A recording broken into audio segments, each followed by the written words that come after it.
રાજકોટ મનપાના પદાધિકારીઓના વાહનો પર ગેરકાયદેસર સાયરન લગાવવાનો વિવાદ વકર્યો છે। આરટીઆઈ એક્ટિવિસ્ટે માંગેલા જવાબમાં ખુલાસો થયો છે। મનપાના પદાધિકારીઓએ સાયરન લગાવવા બાબતે મંજૂરી માંગી ન હોવાનું સામે આવ્યું છે। આ મામલે કોંગ્રેસના નેતા વશરામ સાગઠિયાએ સત્તાધારીઓને આડે હાથ લીધા છે।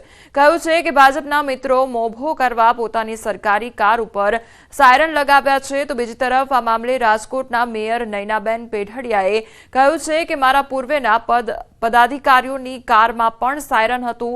આગળ જે પ્રમાણે સૂચના મળશે તે મુજબ કામગીરી કરવામાં આવશે।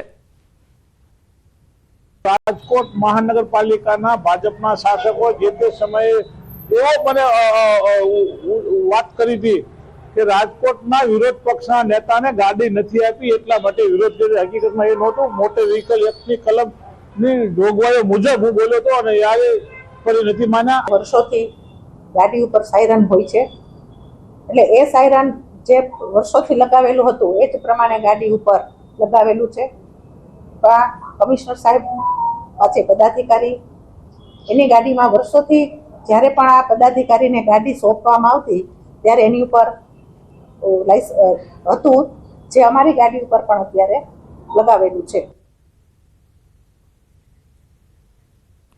ઘઉંની હરાજી બંધ કરતા ખેડૂતોમાં રોષ જોવા મળી રહ્યો છે। કડીના છત્રાલ રોડ પર સરદાર કોટન માર્કેટની ઘટના વેપારીઓ દ્વારા ઘઉંની હરાજી બંધ કરતા ખેડૂતોમાં રોષ જોવા મળી રહ્યો છે। કડી માર્કેટ યાર્ડના વેપારીઓ દ્વારા ઘઉંની હરાજી બંધ કરવામાં આવી તો વજન કાંટામાં તફાવત આવતા હરાજી બંધ કરવામાં આવી। પોલીસ કાફલો કોટન માર્કેટ ખાતે દોડી આવ્યો હતો।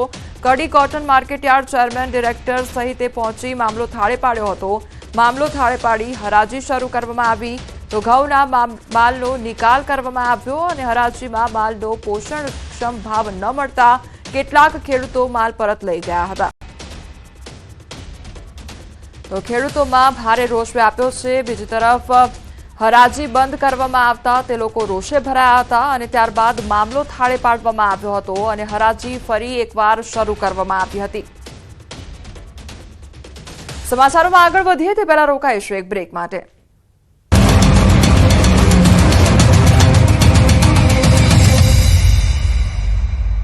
जॉब के लिए गुजरात में यूनिफॉर्म सिविल कोड लागू करता पहला सरकार द्वारा बनावવામાં આવેલી કમિટી દ્વારા અલગ અલગ સમાજના અગ્રણીઓ અને વિવિધ સંગઠનો પાસેથી અભિપ્રાય સૂચનો અને મંતવ્યો લેવામાં આવી રહ્યા છે।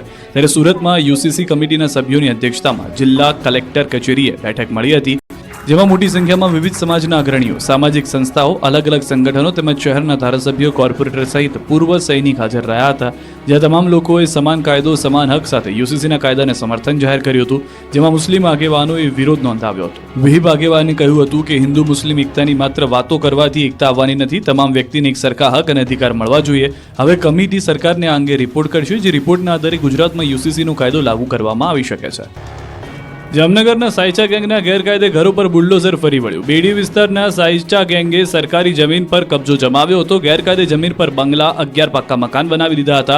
બેડી વિસ્તારના સર્વે નંબર 40માં આવેલી સરકારી જમીન પર દબાણો ખડકીને ગુનેગારો ગુનાખોરી કરી રહ્યા હતા। આ અંગે અનેક નોટિસ છતાં કોઈ દબાણ ન હટતા ગુરુવારે પોલીસ બંદોબસ્ત સાથે મહાનગરપાલિકાની ટીમ બુલડોઝર લઈને પહોંચી હતી। ગેરકાયદે બાંધકામો પર બુલડોઝર ફેરવી મકાનો જમીનદોસ્ત કરાયા હતા। એસપી પ્રેમ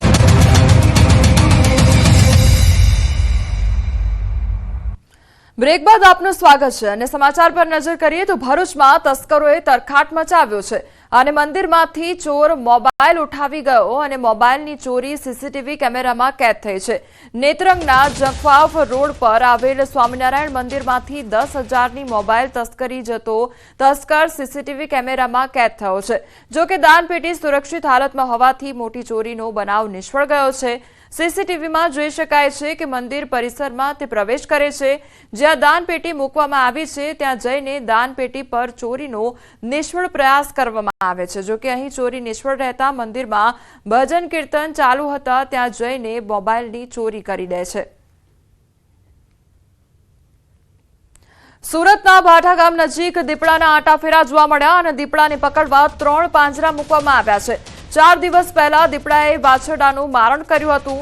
ભાઠા અને આસપાસના વિસ્તારોમાં લોકોમાં ભયનો માહોલ સર્જાયો છે। 9 દિવસ પહેલા દીપડો ભાઠા ગામ નજીક દેખાયો હતો, ત્યારબાદ વન વિભાગ દ્વારા દીપડાને પકડવા માટે 3 પાંજરા મૂકવામાં આવ્યા હતા।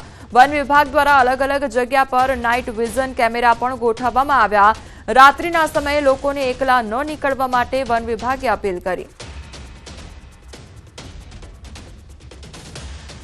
જંગલી જાનવરો ખોરાક અને પાણીની શોધમાં હવે ધીરે ધીરે શહેરી વિસ્તારોમાં જઈ રહ્યા છે, ત્યારે સુરતના ભાઠા ગામ વિસ્તારમાં દીપડો દેખાયાના મેસેજ મળતાની સાથે જ વન વિભાગ દ્વારા દીપડોને પકડવા માટે પાંજરા મૂકવામાં આવ્યા છે. છેલ્લા એક અઠવાડિયાથી વન વિભાગ દ્વારા સતત આ પ્રકારની કામગીરી કરવામાં આવી રહી છે. દ્રશ્યો જોઈ શકાય છે કે આ પાંજરું છે, પાંજરાની અંદર દીપડાને પકડવા મારણ મૂકવામાં આવ્યું છે. કહી શકાય સુરત સિટી કે શહેરી વિસ્તાર છે તેનાથી માત્ર 2 કિલોમીટર દૂરના અંતરે જ પાંજરા મૂકવામાં આવ્યા છે. અલગ અલગ 2 જગ્યા પર પાંજરા મૂકવામાં આવ્યા છે. અહીંયા દીપડાએ વાછરડાનું મારણ પણ કર્યું હતું. એટલે કે કહી શકાય કે દીપડા ધીરે ધીરે હવે સુરત સિટી તરફ વધી રહ્યા છે, જેને લઈને ચોક્કસ લોકોની ચિંતા વધી છે. કારણ કે 2 વર્ષ પહેલા હજીરા વિસ્તારમાં દેખાયું હતું. ગયા વર્ષે સુરતના અમરોલી વિસ્તારમાં દીપડા હોવાના વિગતો મળી હતી, ત્યારે આ વખતે સુરતના ભાઠા વિસ્તારમાં દીપડો મળી આવ્યો હોવાનો ફૂટપ્રિન્ટ મળી આવ્યા હતા. તેને લોકોએ જોયો હતો અને જે પ્રકારે દીપડાની વિગતો સામે આવતા વન વિભાગ છેલ્લા 1 અઠવાડિયાથી દીપડાને પાંજરે પૂરવા માટે સતત મહેનત કરી રહી છે.